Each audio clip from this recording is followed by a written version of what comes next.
Hello, friends.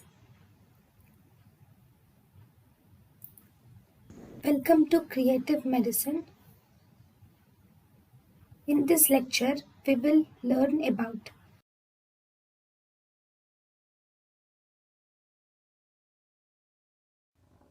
Ideal homicidal poisoning. Homicidal poisoning is cheap and easily available. It is colorless, odorless, tasteless, so it can be easily mixed with food or drink. It should mimic naturally occurring disease. A homicide has no specific antidote.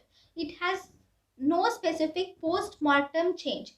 It should not it should not be detected. It should be unstable so that it moves away or it is excreted fast.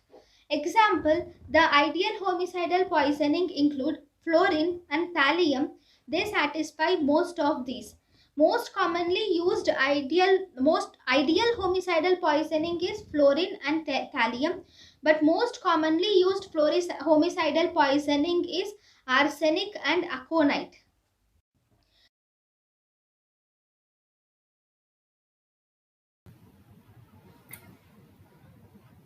thank you and thank you for watching.